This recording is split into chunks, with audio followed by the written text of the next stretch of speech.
Baada ya matangazo haya, basi ningependa pia nitumie nafasi hii kwa unyenyekevu mkubwa kabisa nimkaribishe mgeni wetu rasmi aweze kutufungulia sherehe hizi rasmi, alafu tutaendelea. Karibu sana mgeni wetu.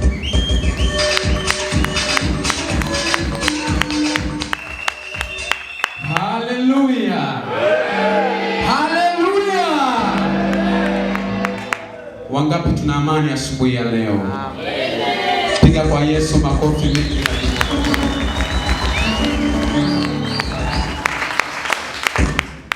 Baba mchungaji, wazee wa kanisa, viongozi wa idara na washirika wote kwa ujumla, Bwana Yesu asifiwe. Amen. Miaka 13 ya moto wa uamsho. Miaka 13 ya moto wa uamsho. Tunamtaka Bwana na nguvu zake. Miaka 13. Sie mwefu. Bwana fufua kazi yako. Sie mwefu. Bwana fufua kazi yako. Mshangilie Yesu wetu makofi. Haleluya.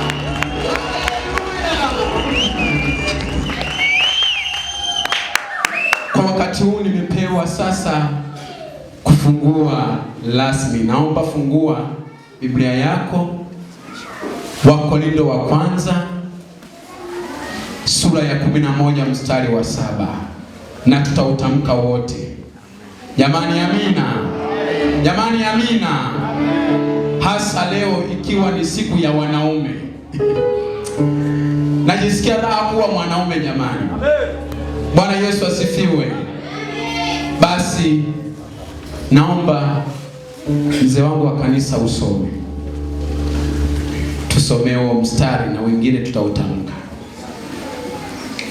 Wakorintho wa kwanza sura ya 11 mstari ule wa 7.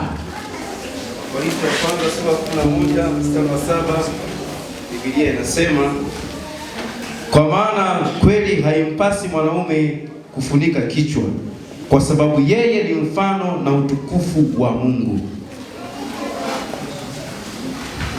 Bwana Yesu asifiwe. Amen. Wanaume au mwanamume ni mfano na utukufu wa Mungu. Amen.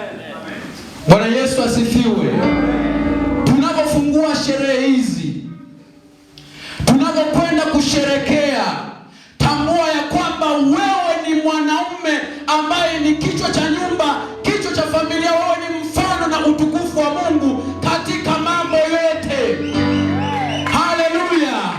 Katika ibada, katika kusanyiko, katika matoleo, wewe ni mfano na utukufu wa Mungu. Jamani, Bwana Yesu asifiwe. Kwa hiyo tunakwenda kufungua tukiamini ya kwamba tuko na Mungu, maana Bwana ametuamini sisi ni mfano na utukufu wa Mungu aliye hai. Ametuamini. Najisikia raha. Haleluya. Wewe ni mfano. Mimi ni mfano. Hata ninapotembea namwakilisha Mungu, maana ni mfano na utukufu wa Mungu. Siogopi, sitikisiki, maana namwamini Mungu. Funika macho yako. Yesu, wewe uliyeziumba mbingu na nchi, wewe uliye mwaminifu tokea mwanzo, Mungu wa ishara, Mungu wa matendo, Mungu wa miujiza, unayetenda mambo makubwa ambayo kwa kweli hata kwa ufahamu wetu tuliona hayawezekani, lakini kwako Yesu yote yanawezekana kwa kila aminiye. Yoyote anayekuamini Yesu unatenda. Asante Baba kwa ajili ya siku ya leo ambayo Mungu umetupa neema na kibali, wanaume pamoja na kanisa lote na familia zetu. Bwana, tumekusanyika kwako kama ulivyoagiza ya kwamba tusiache kukusanyika. Ndivyo ilivyo Bwana, siku ya leo tumekuja kulinua jina lako. Mungu, ulituumba wewe ili tukuabudu, ili tukutumikie, ili tukutukuze.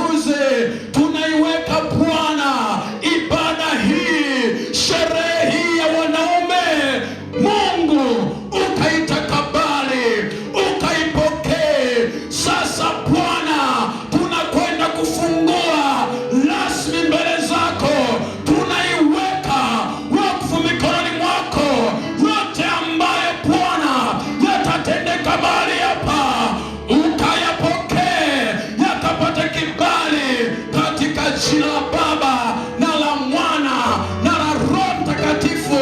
Amen. Sema amen.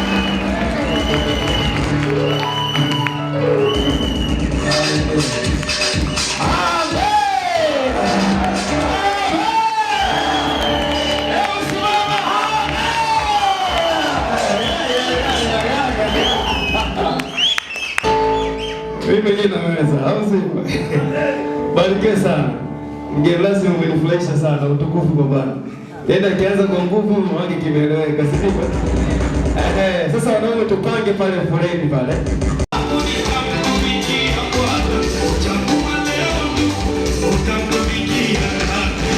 Nikasikia vigelegele vya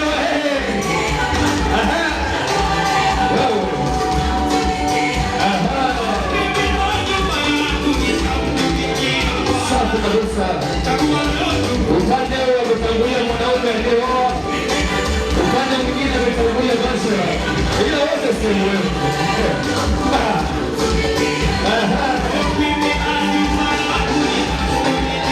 Ongea tena vigelegele, wanasema wao na nyumba yao watamtumikia Bwana.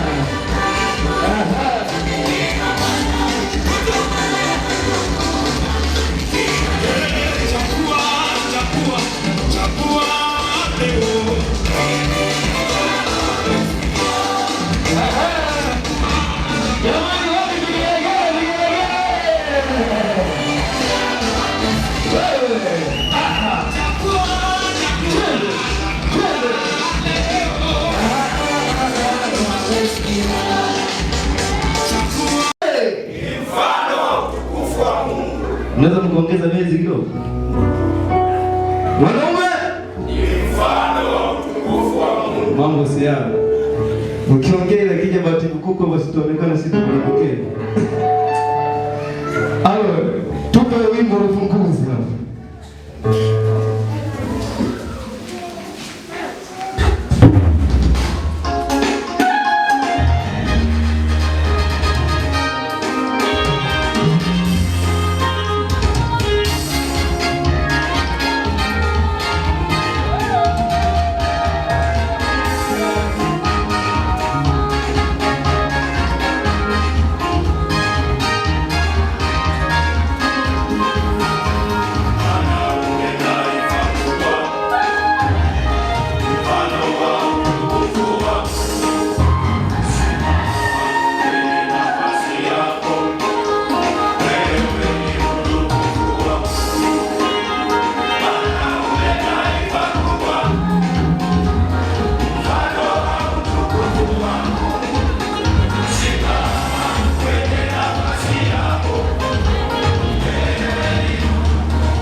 Sehemu mshangilieni Mungu basi. Haleluya, Bwana Yesu asifiwe sana. Mungu awabariki sana. Wanasema kufufua kazi ya Mungu, mwanaume na utukufu wa nani? Hata kama utaki ndio Biblia inasema. Tafadhali sasa. Bwana Yesu asifiwe sana. Basi nawakaribisha wenzetu wa wale wa kusifu na kuabudu ili tukamsifu Mungu. Ni ibada kabisa. Bwana Yesu asifiwe sana. Kwa msifu Mungu katika roho na kweli, wenzetu wanapokuwa wanatuongoza kwenye ibada hizi za kusifu.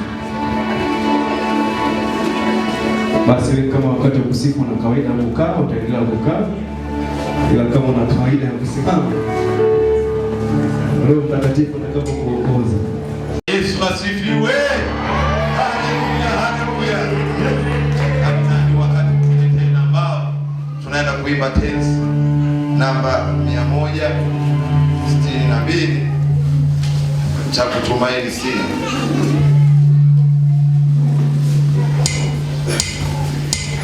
Ami napiga makofi mbele za Bwana, piga makofi tena, piga makofi tena, piga makofi tena. Pigie Bwana makofi tena. Yesu mbele za Bwana, mbele za Bwana. Bwana ni mwaminifu asifiwe.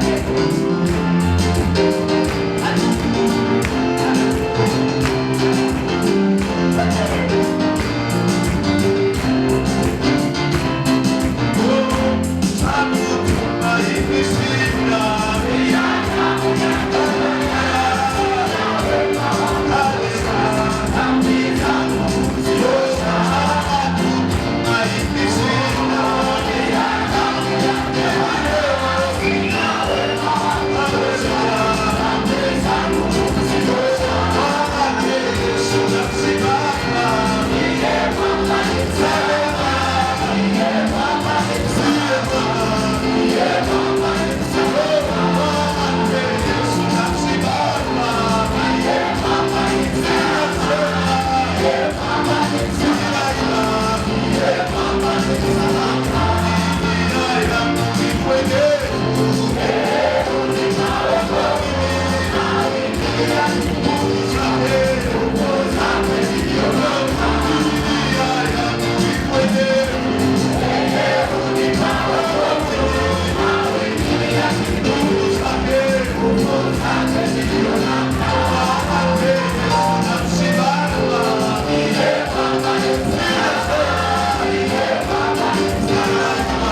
wakati wa kupata ujumbe kupitia nyimbo. Tutakuwa na kwaya mbili siku ya leo. Kwaya ya kwanza ni Winners. Tunaomba Winners wote tuje, alafu baada hapo tutapata wimbo kutoka kwa wenye tukio.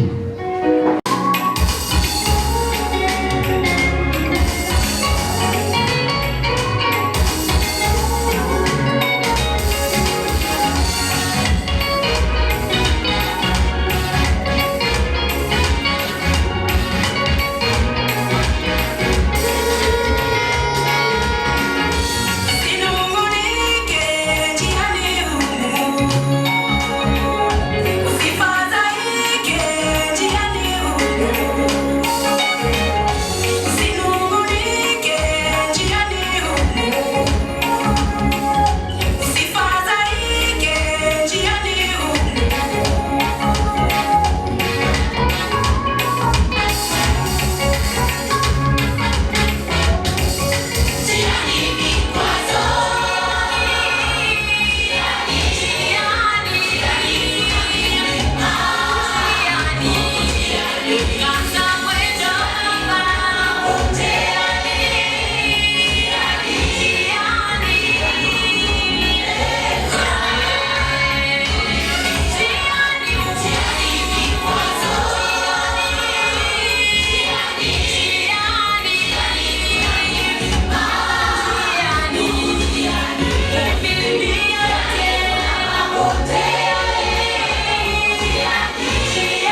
sana kwa ajili ya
uso wa Mungu, maisha yako yamlingane Yesu, yakisi utukufu wake.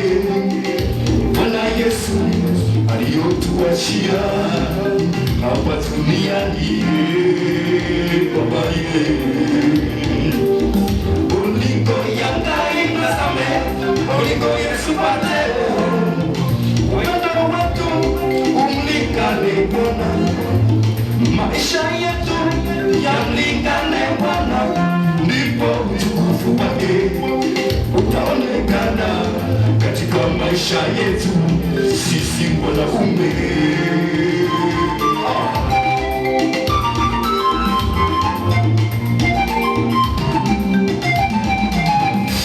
Simama kiume, fanya kiume.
Yesu apewe sifa. Siku ya leo kwenye sikukuu yetu ya wanaume, nataka nizungumze kitu kimoja. Bwana Yesu apewe sifa. Bwana Yesu apewe sifa. Naomba mnielewe. Kwenye taaluma yangu mimi nahisi kila mmoja anapenda kuwa na mchi wake. Bwana Yesu apewe sifa. Kila mmoja anapenda kuwa na mchi wake, na maanisha nyumba yake. Haleluya. Amen. Sasa hapo katika kuwaza hivyo, lazima kila mmoja anawaza kwamba lini natamani niwe na kwangu, lini natamani niwe na mji wangu. Bwana Yesu apewe sifa. Katika hilo lazima kuna maono ndani ya moyo wako. Lazima kuna maono ndani ya moyo wako. Haleluya. Na maono hayo haiwezi kukosekana kuwa na mji wako. Mwenye mji wako ambaye tayari umepata mji wako, Mungu akubariki sana. Lakini sasa kwenye hayo, kwenye hilo ono la kupenda kuwa na mji wako, nataka lazima unajua, lakini nataka niongeze kitu au nikukumbushe kitu. Katika kuwaza kuwa na mji wako, jambo la kwanza kwenye ono lako la kujenga, lazima umuombe Mungu. Lazima umuombe Mungu akupe nguvu ya kufanya hicho kitu. Haleluya. Lazima umuombe Mungu akupe nguvu ya kufanya hicho kitu. Haleluya. Baada ya kumwomba Mungu, lazima uchukue hatua. Haleluya. Lazima uchukue hatua wewe mwenyewe. Haleluya. Amen. Unajua mipango haiwezi kwenda kama unaomba tu Mungu kabaki umekaa. Unamwomba tu Mungu, hauchukui hatua. Wamesema mipango yako isipoenda basi nenda mwenyewe. Haleluya. Mipango yako isipoenda, kwa maana hiyo nenda mwenyewe, yani chukua hatua. Haleluya. Haleluya. Nataka nizungumze nyumba yako, sijui mipango yako au kile unachotamani kukifanya hakiwezi kuanzishwa pasipo wewe kuchukua hatua. Dakika moja bado. Haleluya. Namalizia. Bwana Yesu asifiwe. Amen. Kitu ambacho natamani niseme na wewe, kitu ambacho natamani niseme na mwanaume, hiyo 1000 unayoipata unaweza kujenga. Kwangu mimi naamini ya kwamba milioni 100 ya kununua gari nitashindwa, lakini milioni 30 ya kujenga naweza. Kwa maana unaweza ukajenga taratibu, yani kwa 1000 mwisho wa siku nyumba ya milioni 200 umeshasimamisha. Chukua hatua mwanaume. Ambaye atakuwa na maswali anitafute, anapatikana Kilimani. Haleluya. Haleluya. Mshangilie Mungu. Ameongea kuhusu kujenga, si ndio? Tujitahidi. Hata Kobe ana nyumba, si ndio? Tushinda sisi. Karibu. Okay. Bwana Yesu apewe sifa. Amen. Aliyeko mbele yako ni Laurent Mabadi, ni mwanafunzi wa Chuo Kikuu cha Kikatoliki Ruaha, nasoma kozi ya famasia au mtaalamu wa dawa. Nipo hapa mbele yako kukumbushana au kukuelekeza pia kwa habari ya matumizi sahihi ya dawa, lakini ukizingatia kipengele cha usugu wa dawa. Tunaita antimicrobial resistance. Watu wengi wamekuwa na changamoto, wanasema mimi nikitumia dawa fulani hainisaidii, nimekuwa na UTI, anaita UTI sugu, nikitibiwa siponi, nina vidonda vya tumbo vinafanya hivi na hivi na hivi siponi.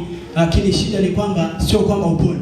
Aina ya ugonjwa ambao uko nao unapona kabisa, lakini ni kwamba zile dawa ambazo unatumia kuponyesha UTI yako umekuwa ukizitumia kabla, sawa, hujapata tatizo lako kwa namna ambayo sio sahihi, au hizo dawa una mazoea nazo unatumia kwa masaa ambayo sio sahihi.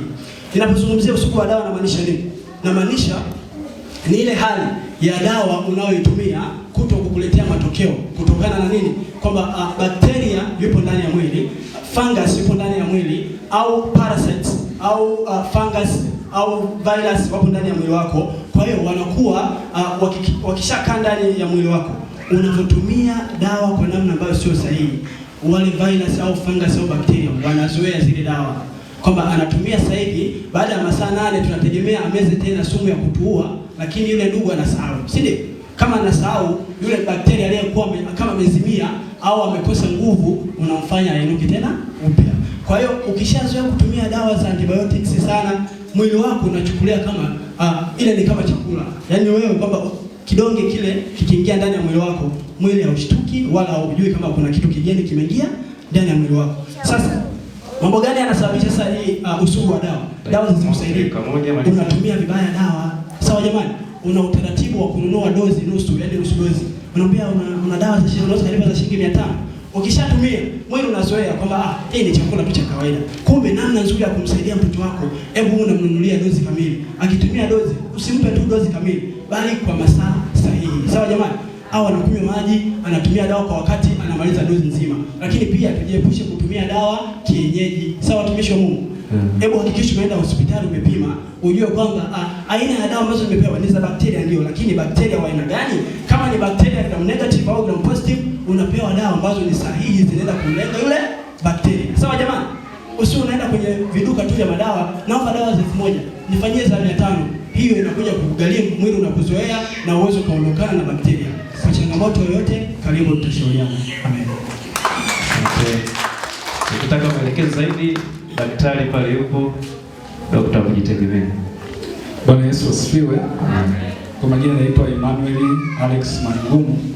Mimi professional yangu nitakuelekeza namna ya kusimama mbele ya watu ukiwa labda kanisani, sio umeandalia kusimama mbele ya watu wengi. Watu wengi nawapa shida unaposimama jukwaa mbalimbali. Jambo gani la muhimu na kufanya? Unaposimama na mwingine kwenye misiba, kwenye jamii, unakuwa kiongozi, mambo ya muhimu ya kufanya. Jambo la kwanza, hakikisha unajiandaa mapema ukiwa nyumbani. Unajiandaje mapema? Hakikisha hata kama ukiwa nyumbani una kile kitu ambacho kituzungumzia mahali fulani, unakiandaa, unakisamaliza vizuri. Jambo la pili, kama una kioo, basi geukia kioo, anza kufanya mazoezi kabla hujafika eneo la tukio. Lakini kama ni swala la kuhusu mambo ya kiungu, unakuja kanisani, hakikisha unaandaa ujumbe wako, umesoma kina Biblia, unatafuta muda wako wa kuomba ili unaposimama basi uwe na uhusiano wako na Mungu. Jambo la pili, unaposimama kwenye majukwaa, muda mwingi watu wanakuwa na hofu muda mwingine. Jambo la kwanza, unapofika usiongee moja kwa moja. Shusha pumzi kwanza, tulia kama dakika moja, alafu anza kuzungumza. Na unapoanza kuzungumza, jitambulishe kwa ukamilifu. Jitambulishe jina lako, kwa nini nataka kuzungumza. Lakini jambo la lingine kwenye kujitambulisha, hakikisha unatoa salamu za heshima. Kama nawashukuru sana, au Bwana asifiwe kama uko kanisani. Bwana asifiwe wapendwa. Napenda kumshukuru Mungu kwa nafasi hii adhimu mlionipa nyinyi kama wasikilizaji. Jambo lingine la msingi, hakikisha unaenda kwa mpangilio. Yaani kama unaanza na mwanzo, hakikisha unaanza na utangulizi, hoja kamili, baadaye unamalizia na hoja yako. Lakini jambo lingine la msingi, unapokuwa unazungumza, uwe na lugha rahisi ambayo kila mtu ataielewa. Usiwe na lugha ngumu ya mshtuko, ya matusi na vitu vingine ambavyo vitawapelekea wale wasikusikiliza.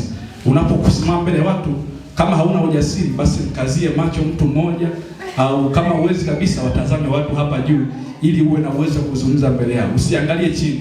Itakuwa ni aibu, lakini watu wanaanza kusikiliza pia. Jambo la mwisho, unapopewa nafasi ya kusema kitu au unapewa nafasi mahali, basi hakikisha unatumia muda mfupi au muda ambao umepangiwa. Kama ni nusu saa, hakikisha unaenda kama dakika 28, dakika 25. Ukipitiliza, siku nyingine unaweza usikupe nafasi au ukakosa kazi, ukakosa namna nyingine. Kwa tumia muda, uwe specific, uwe smart, na mambo yatakaa vizuri na utakuwa mzungumzaji bora na utapata nafasi. Asante sana. Makofi na vigelegele jamani. Mmepata vitu Sipengine sio Biblia kila siku, vitu vya utofauti. Mtu akipiga suti kama hivi anaongea vitu kanasema unapangilia maneno, unatoa lugha yenye star, sio unatoa matusi. Ukiwa smart, ndio maana uko smart, alafu unaanza kutoa vitu inakuwa haipe. Hata kama mtu anakusema unalingalinga tunagani, sio lako wala nini, ndio sio langu, lakini Mungu ni mwema. Ipo siku tu kwenye Biblia yote, kitabu cha kwanza maneno mawili ya kwanza yanasemaje? Jipigieni makofi huko vizuri. Wanaweza ziwe sana. Kwenye Biblia mwanamke gani alitaka kumpiga Elia? Elia baada ya kuchinja yule manabii, mwanamke akamtishia, jamaa akakimbia. Mwanamke gani? Jipigieni makofi ya waruko vizuri. Swali la mwisho wanawake, kwenye Biblia nani alimbatiza Yohana Mbatizaji?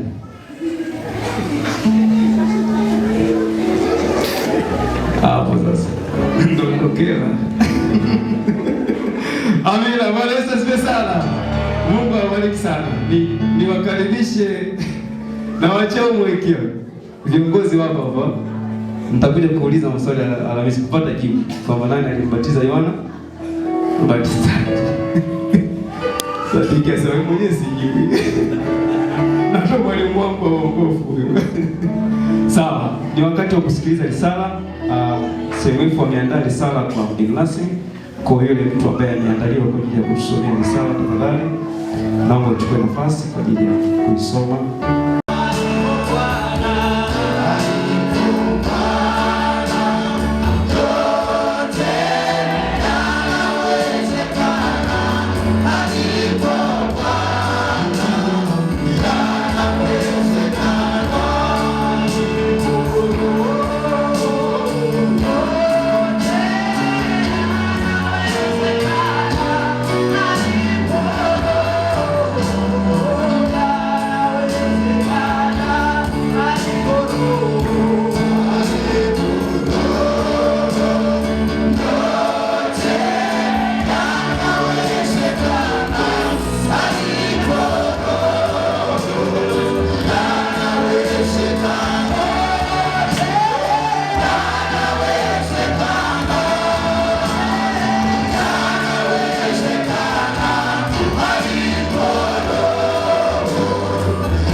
Amen. Bwana Yesu asifiwe.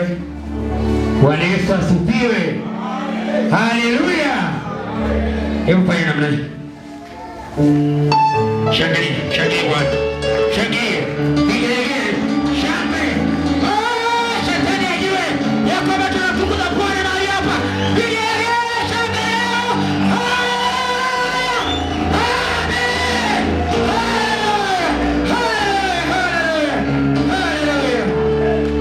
Haleluya. Ni wakati mzuri. Bwana Yesu asifiwe. Hebu mshitue jirani yako, mwambie ni wakati mzuri. Ni wakati mzuri Bwana kusema na wewe. Kwa hiyo andaa Biblia yako, andaa sehemu yako ya kuandika. Ni wakati ambao tunakwenda kusikia neno la Mungu, na Mungu amemwandaa mtumishi wake ambaye ni mgeni wetu rasmi. Atatuhudumia kwenye eneo la neno la Mungu. Basi nitumie nafasi hii kumkaribisha. Karibu sana.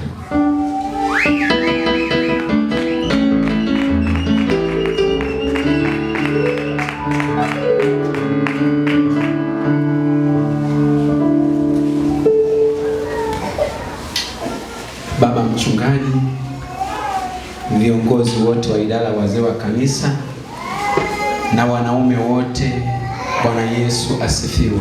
Amen. Na wasalimu katika jina la Bwana aliye hai. Amen. Basi awali ya yote naomba nijitambulishe. Kwa majina yangu ninaitwa Leniko Alfred Mgaya. Nimeokoka na mpenda Yesu.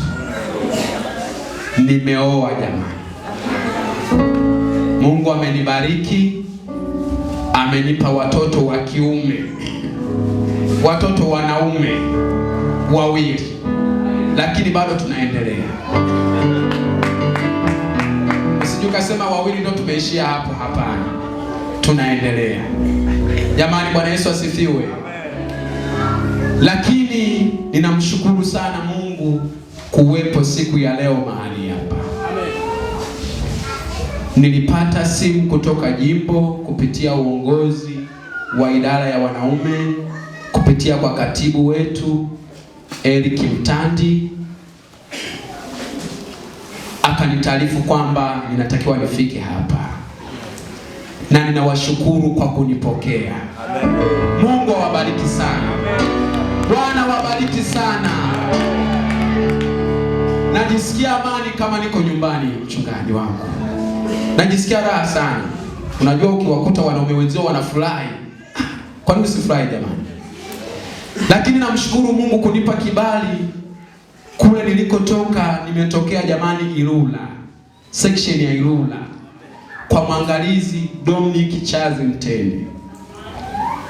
Nimetokea kwa makamu, sasa ninapoabudu kwa makamu mwangalizi mchungaji Flaiko Melias Ruanzari. Ndo hapo jamani nilipotokea. Bila shaka rafiki yangu Kivika namfahamu vizuri sana. Namshukuru Mungu kwa heshima ya idara hii ya wanaume katika section. Ni katibu wa section wa idara hii nzuri ya wanaume. Bwana amenipa kibali hicho. Jamani, amina. Nimeingia kwenye idara hii kabla sijaoa kabisa. Nikawa namwambia Mungu, sasa Mungu, mimi nitawaambia nini wanaume? Lakini Mungu kuna kitu aliweka ndani yangu. Mwaka 2019 ndo nilianza kupata kibali.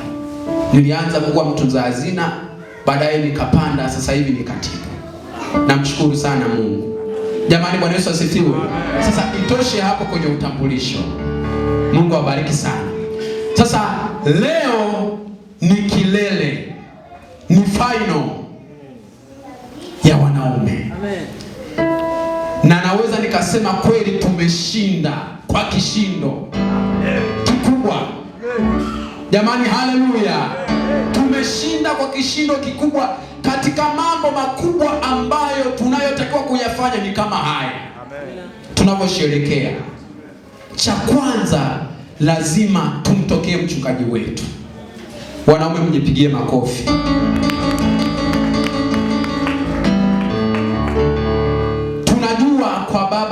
baraka, tunapata baraka. Jamani, amina. Amen.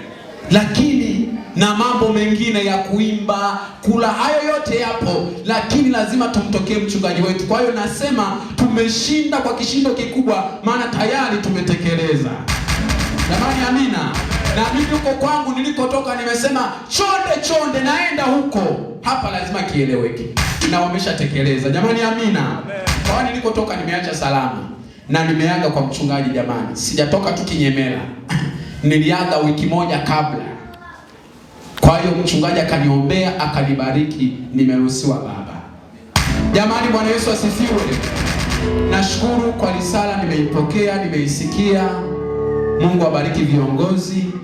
Basi na mimi niseme hapo hapo nichangie shilingi 12,000 kwa ajili ya soda au maji, niseme maji.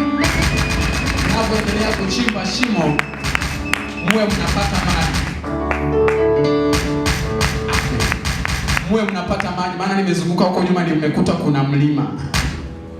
Mungu abariki sana wanaume. Andika ujumbe.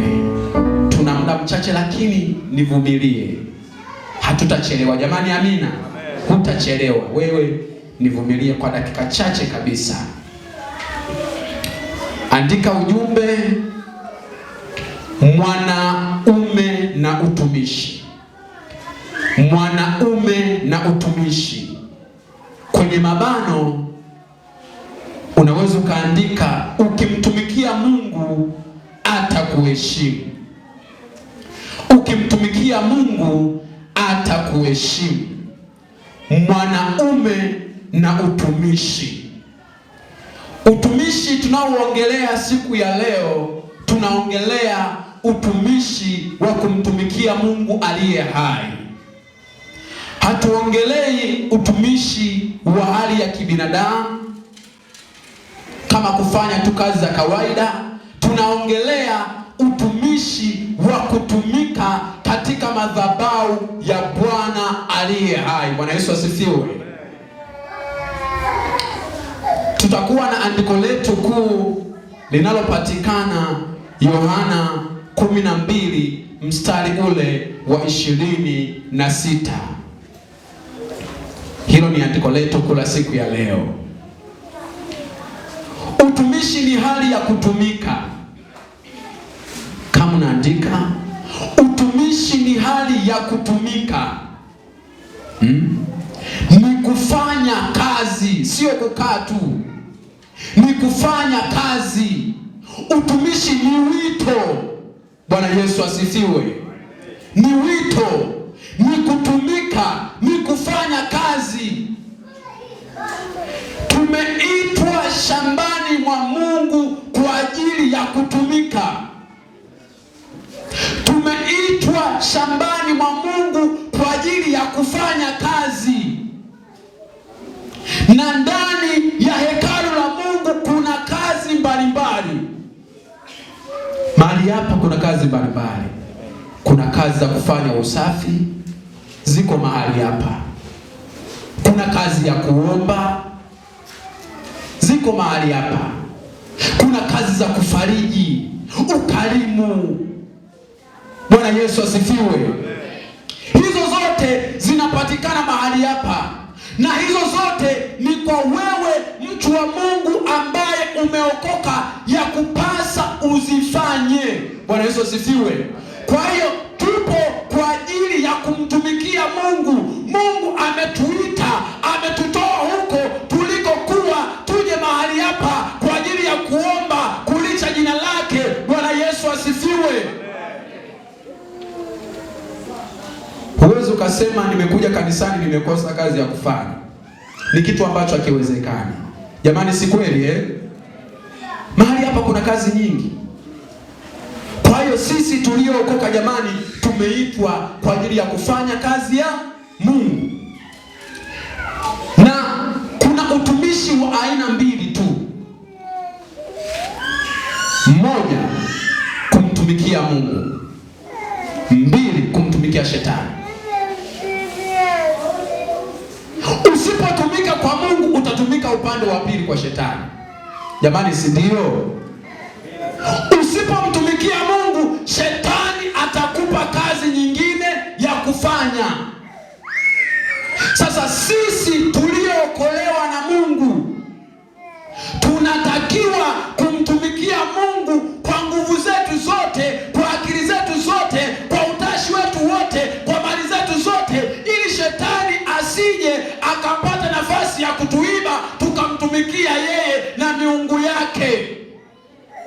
Bwana Yesu asifiwe.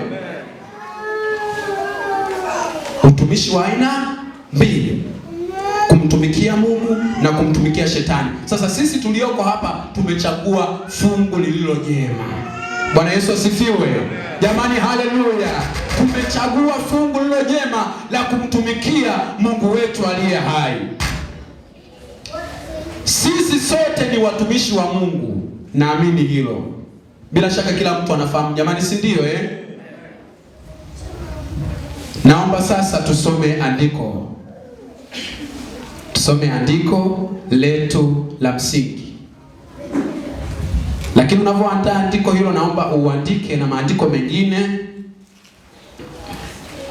Kutoka 23 mstari ule wa 25 hadi 27 atatuandalia msomaji hapo, na andiko jingine Marko 13 mstari wa 9 hadi 11. Naomba aliyepata Yohana 12:26 atusomee. 12:26 Biblia inasema, mtu akinitumikia na anifuate, nami nilipo ndipo na mtumishi wangu atakapokuwa. Tena mtu akinitumikia, Baba atamheshimu. Bwana Yesu asifiwe. Nimeshasema ya kwamba kumtumikia Mungu jamani kuna faida.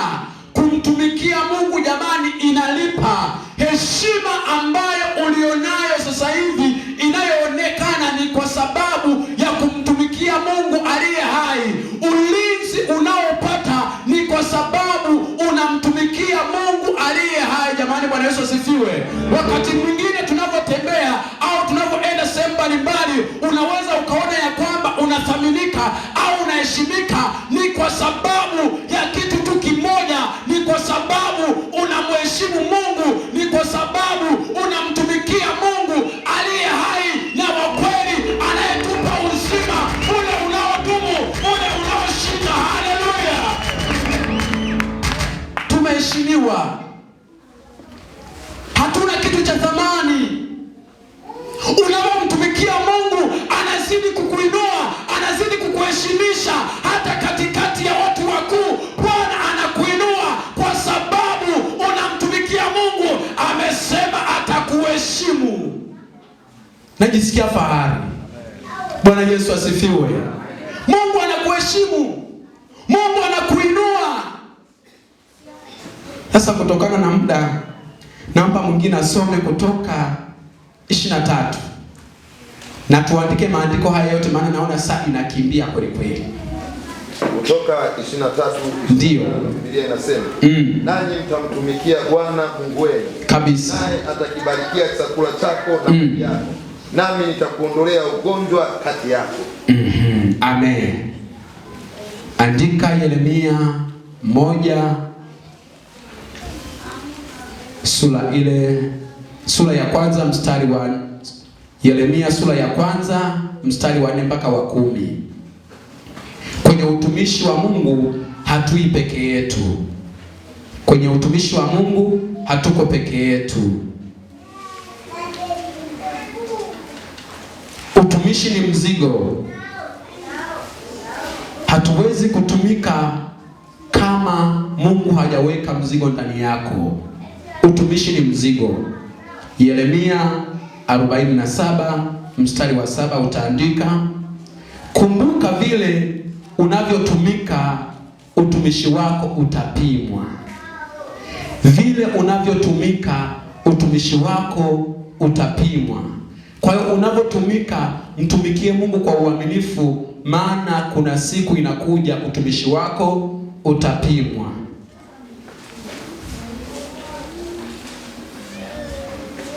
Wakorintho wa kwanza sura ya 3 mstari wa 13 hadi 14.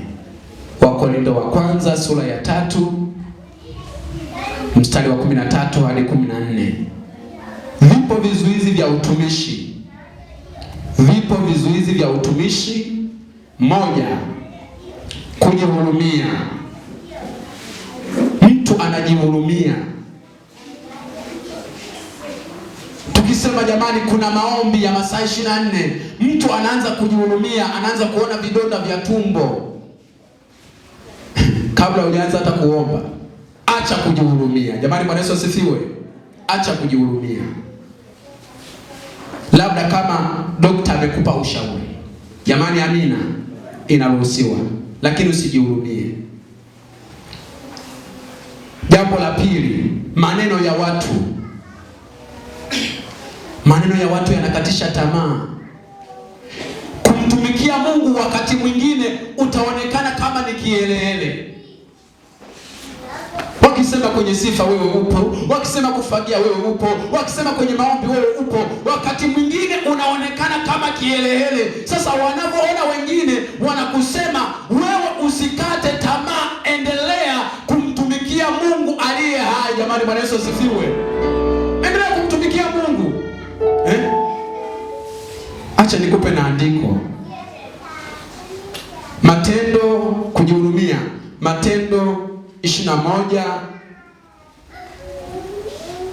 mstari wa 10 hadi 13. Maneno ya watu. Matendo sura ya 5 mstari wa 40 hadi 42. Faida za utumishi. Utapata heshima. Nimeshasema andiko kuu napatikana Yohana 12:26.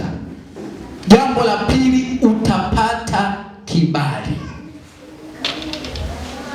Mtu wa Mungu utapata kibali. Ukimtumikia Mungu utapata kibali. Lakini jambo la tatu, utabarikiwa. Utabarikiwa. Sasa ninaomba tusome maandiko. Hapo nimemshamaliza. Sasa tuanze kusoma maandiko ili tutiririke moja kwa moja.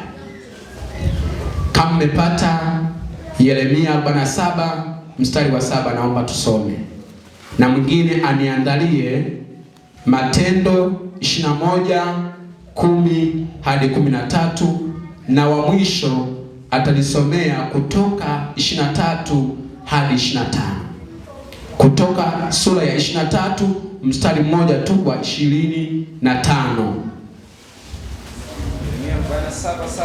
Ndio. Unawezaje kuzuia ikiwa Bwana amekupa agizo ya Eshkeloni na juu ya pwani? Ndipo alipoyaamuru hayo. Amen. Wa pili, Matendo 21:10 hadi 13. Kama mmepata. Amen. Basi tulipokuwa huko Sidoni, nabii mmoja jina lake Agabo alipokusikia akautoa mshipi wa Paulo, akajifunga miguu na mikono, akisema, Roho Mtakatifu asema hivi, hivyo ndivyo Wayahudi wa Yerusalemu watakavyo. Anakuheshimu. Vipo vizuizi vya utumishi, watu wanajihurumia. Tumeangalia kwa Paulo, kuna nabii mmoja alitokea akaanza kutabiri namna Paulo ambavyo atapitia shida, atapitia magumu. Ndivyo ambavyo watu wanajihurumia siku za leo. Yule nabii akawa anaeleza mambo ambayo yatampata mtumishi wa Mungu Paulo. Wale washirika wa Paulo wakaanza kuogopa, wakaanza kutetemeka, wakaanza kuhofia. Lakini Paulo, kwa sababu neno la Mungu lilikuwa limejaa ndani yake, akasema, kwa nini mnalia? Kwa nini mna mashaka? Mimi hata kuuawa niko tayari, niko tayari kwa ajili ya kulitangaza jina la Bwana. Acha kujihurumia. Kwenye utumishi hatujihurumii, kwenye utumishi hatuendi peke yetu, tuko na Bwana ambaye anatuongoza. Anasema ya kwamba uso wake uko ndani yetu, wingu lake liko ndani yetu. Musa akasema ya kwamba siwezi kwenda peke yangu, natamani Bwana uende na mimi. Ndivyo ambavyo utumishi wetu uko na Bwana. Hatuko peke yetu, hatuko peke yetu. Wanaume, hatuko peke yetu, hatuko peke yetu.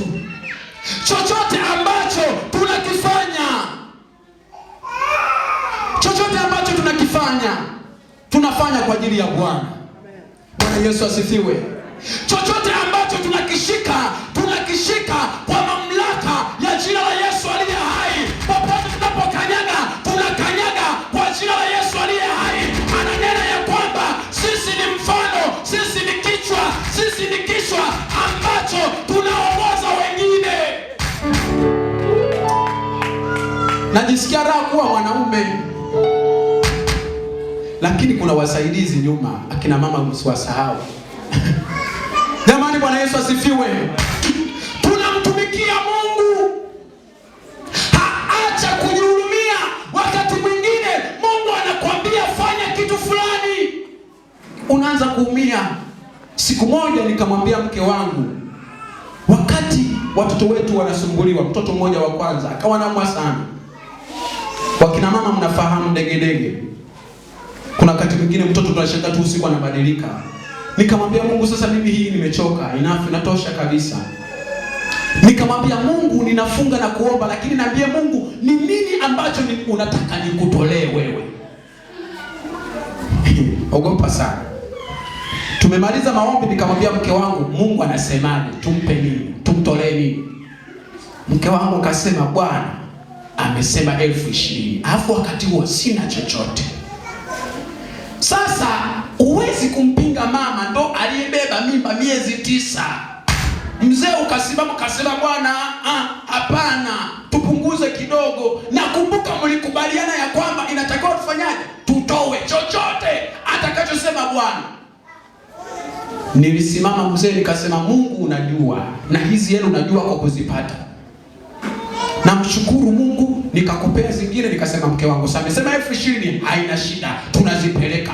Tukaenda madhabahuni tukasema tunamshukuru Mungu. Sasa hivi tumebadilisha maombi. Mungu tunakushukuru, tunajua hili linapita. Hatuombi tena, tunamshukuru Mungu, tunaamini hili linafanyaje? Linapita. Tulivyotoa ile sadaka, ninavyokuambia mpaka leo hakuna cha degedege, hakuna cha fangasi, hakuna cha magonjwa. Bwana anatenda, Bwana anajibu kwenye utumishi, katika hali ngumu, katika wakati mgumu. Bwana anakuangalia na hiyo sadaka Bwana anaitakabali. Wakati nimepanga safari ya kuja huku, juzi natoka kazini, nikashangaa mke wangu amebeba nguo za kutosha za wanangu na za mimi. Nikamuuliza, wife, why? Zimetoka wapi hizi? Akanambia, baba, kuna mtumishi ameleta, amesema uzivage unapoenda kwenye huduma. Nikamwambia, Mungu, nimetoa nini mimi? Lakini kasema, ala, shauri ya Yesu, shauri ya kumtumikia yeye. Hakuna kuchoka, tutasimama. Hatuna vitu, tutasimama hata kwa maombi, maana mtumtumikie yeye. Jamani, haleluya. Mimi nakwambia kwa Yesu inalipo kimtumikia, hakuna hasara. Nina shuhuda nyingi kwenye utumishi. Na jamani, kwenye kumtumikia Mungu kunauma. Kuna wakati mwingine una chochote, lakini kuna sauti inalia.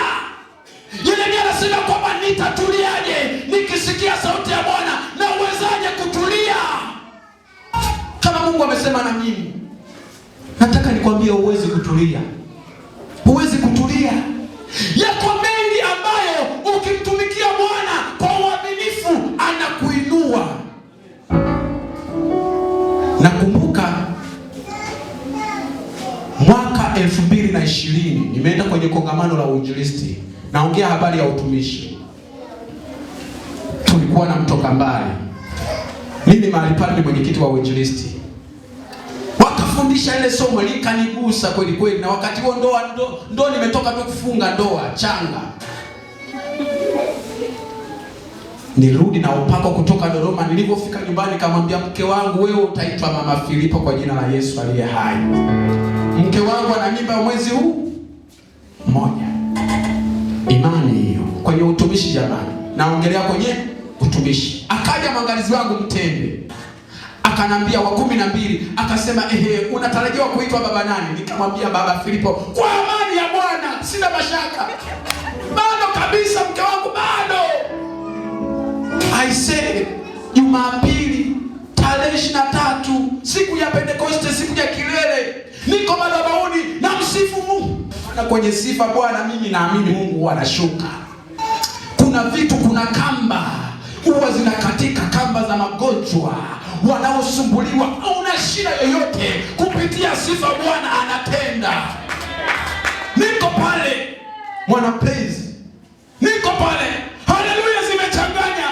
Oho, saa 4 wananiambia mzee, tayari Filipo ametokea. Nikasema ehe, Yesu asante kwa sababu ya kukutumikia wewe. Jamani, inalipa, inalipa wapendwa, inalipa. Sijaona hasara, sijaona hasara kumtumikia Bwana, inalipa. Hata wewe tumika hapa hapa ulipo, tumika kwa uaminifu, Bwana atakuinua. Bwana atakuinua jamani. Jamani, Yesu anainua, Yesu anatengeneza. Akina Sauli wakifanya wanaume, lakini walivutwa na Bwana kwa nguvu ya ajabu, kwa sababu ya kulisha jina la Bwana na kumtumikia Mungu. Lazima uchukue maamuzi magumu. Wakati mwingine gharama, utaacha vitu vingi. Nimeacha kazi Dodoma, niliinuliwa tu pop. Nimefika Dodoma, nakosa ibada. Mshahara kweli mzuri, sawa. Jumapili siendi kanisani, ibadani hata katikati siendi. Nikamwambia Mungu, sasa hii kazi gani? Nikampigia wife simu, nikamwambia kweli mshahara umeongezeka, lakini ibada hakuna. Na nilivyo napenda ibada mwenzenu, nikamwambia mke wangu, tuchague sasa mshahara na Mungu, tuchague. Kumbuka ndio nimetoka tu kupandishwa cheo, yani cheo kutoka kusimamiwa, sasa na mimi nimekuwa mkubwa, kutoka Ilula kwenda Dodoma. Mchungaji wangu ninapoondoka aliniaga, lakini niliona kabisa mzee hajafurahi,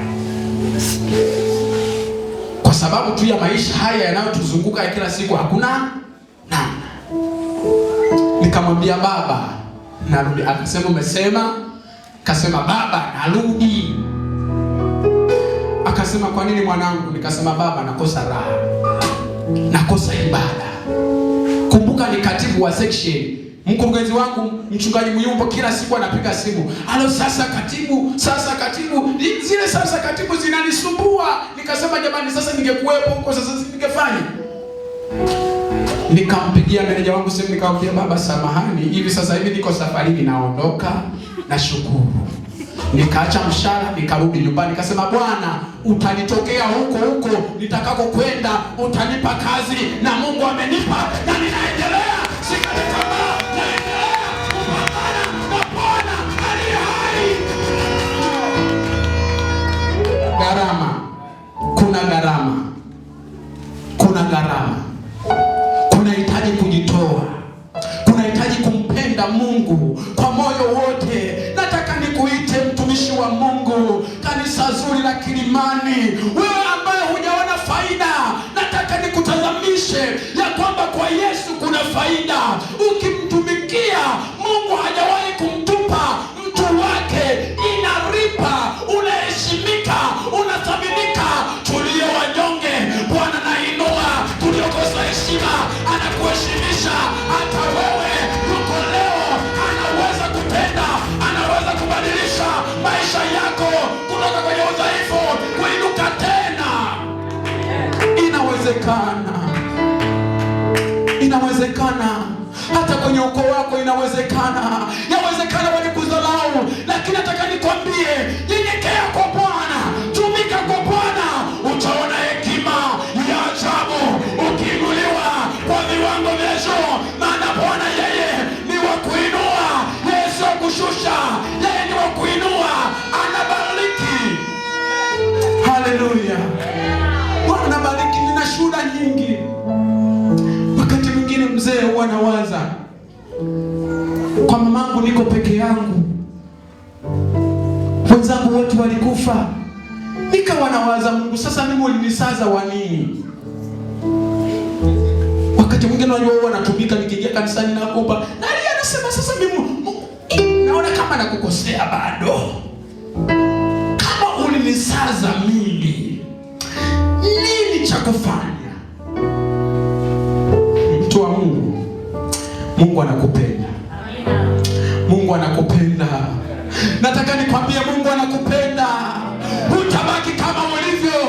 Anasema ya kwamba ukimtumikia hata haribu hata mimba yako, hakuna chochote kitainuka juu yako. Yeye maana amekuzingira. Kaa hapa hapa kwenye uwepo wa Mungu. Zunguka hapa hapa kwenye uwepo wa Mungu. Usitoke mahali hapa. Haleluya. Kaa hapa hapa. Mwambie Mungu na shida hii ninakutumikia. Ukiwa una deki ukinuia. Mwambie Mungu na shida hii katika kudeki kwako Bwana tatenda. Hata kama una fedha,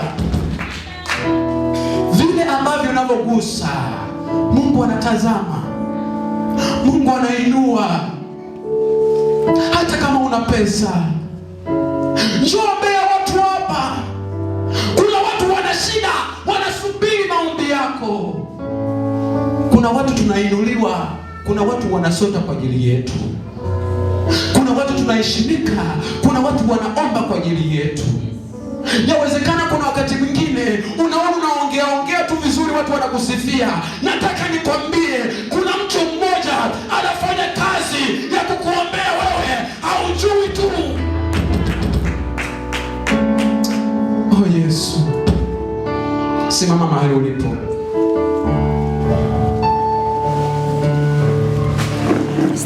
Ningetamani nikwambie sana hizi habari,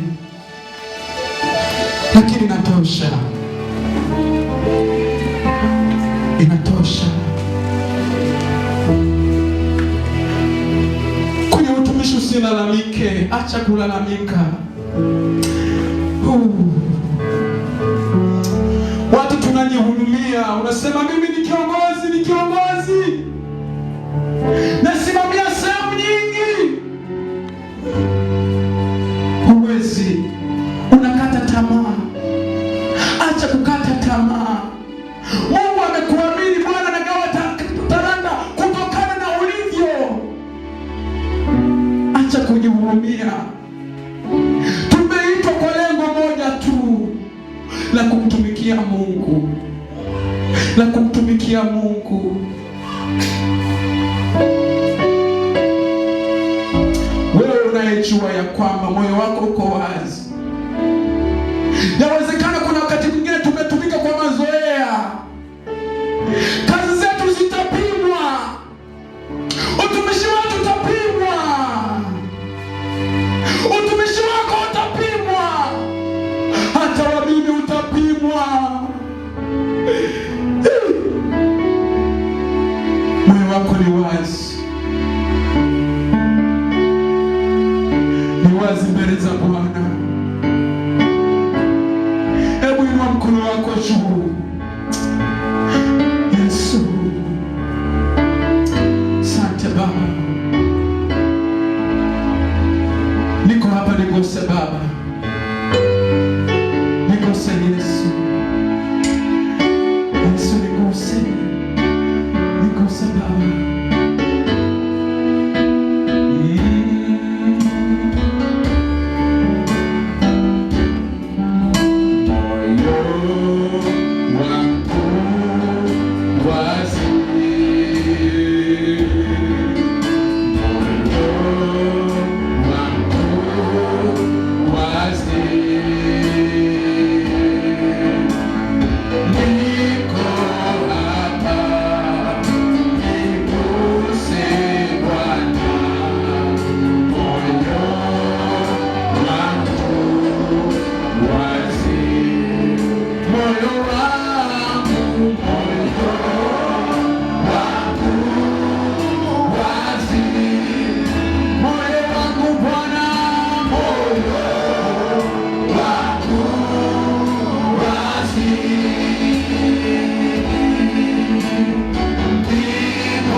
Utumishi ni mzigo, ni wito, ni wito. Huwezi kutulia ikiwa umeitwa, huwezi kunyamaza ikiwa umeitwa. Watu wanakufa katika dhambi, huwezi kutulia. Watu wanalemewa na mizigo, huwezi kutulia. Watu wanakata tamaa, huwezi kutulia ikiwa Bwana amekupa agizo.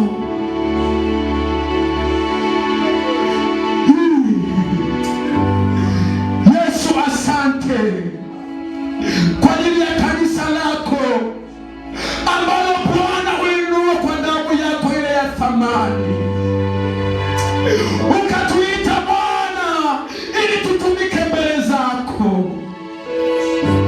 Ulitupenda wewe, umetuthamini wewe, umetuinua wewe. Wako watu ambao Bwana umewaita kwa ajili ya kukutumikia wewe. Ndio maana Bwana tuko hivi, ni kwa sababu ya watu ambao Bwana umeweka utumishi ndani yao. Na nisogeza kanisa lako mikononi mwako, na ninuashu Bwana wa Mungu wa baraka, wa Mungu wa neema. Mungu nainua, achilia utumishi, achilia utumishi, achilia utumishi, achilia neema yako kwa jina la Yesu aliye hai. Namleta mama yule, baba yule mikononi mwako, ambaye Bwana umeweka utumishi ndani yake. Bwana akatumike, maana kuna siku inakuja utapimwa utumishi wetu. Msaidie, umwezeshe Bwana akatumike kwako kwa uaminifu wote, maana Bwana umeagiza baraka na uzima tele. Ninakataa roho za magonjwa, ninakataa roho zote mbaya za vipingamizi, ninakataa, ninakemea roho ya upinzani, ninakemea kwa jina la Yesu aliye hai. Yesu nayefungua, Yesu nayeponya, ninakuita Baba, Mungu wa matendo, Mungu wa ishara, Mungu wa miujiza. Uko hapa,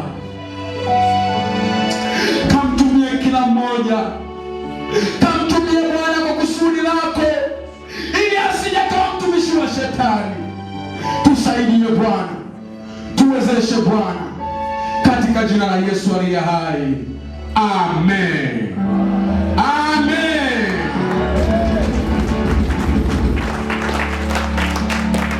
Tuketi. Mungu akubariki sana mgeni rasmi. Tumebarikiwa sana kwa ujio wako, na mimi ndio namfahamu leo, na ni mtumishi wa Bwana mzuri. Amina. Mshangilie Bwana tena.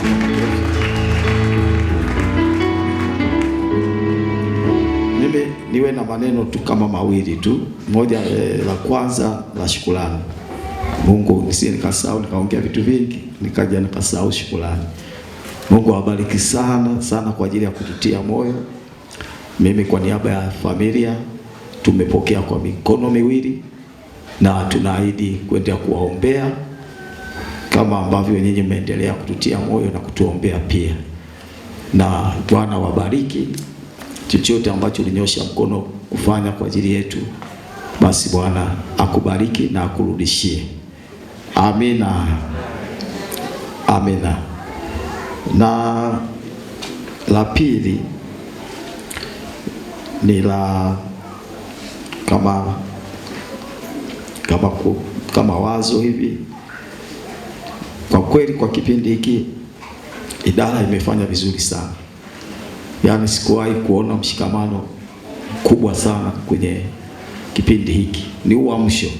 Amina. Wa mama mnaonaje? Wa baba si wamechangamka?